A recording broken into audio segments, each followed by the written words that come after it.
இறந்து போய் புதைக்கப்பட்ட ஒரு மனிதன் அவனுடைய எலும்புகள் சிதைந்து மண்ணோடு மண்ணாகிவிட்ட பிறகு அவனுடைய எலும்புகளை எவ்வாறு ஒன்று திரட்டி நியாய தீர்ப்பு நாளன்று மறுபடியும் எப்படி கொண்டு வர முடியும் என்ற நிராகரிப்பாளனின் கேள்விக்கு படைப்பாளன் என்ன பதில் சொல்கிறான்? அதற்கு படைப்பாளனின் பதில், அவன் எலும்புகளை மட்டும் ஒன்று திரட்டவில்லை, நாமோ அவனுடைய விரல்களின் நுனியை கூட மிக துல்லியமாக அமைப்பதற்கு ஆற்றல் பெற்றுள்ளோம். திருக்குரான் இங்கு என்ன சொல்ல வருகிறது?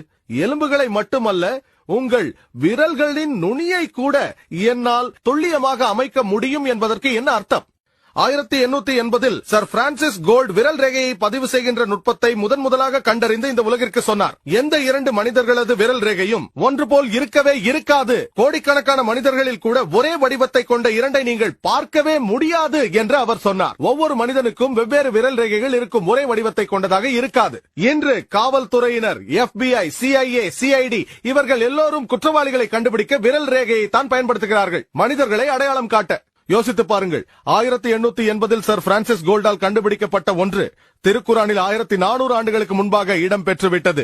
உங்கள் எலும்புகளை மட்டுமல்ல, அதை விட்டுவிடுங்கள், உங்கள் விரல் நுனிகளை கூட என்னால் மறுபடியும் அமைக்க முடியும் என்று படைப்பாளன் சொல்கிறார்.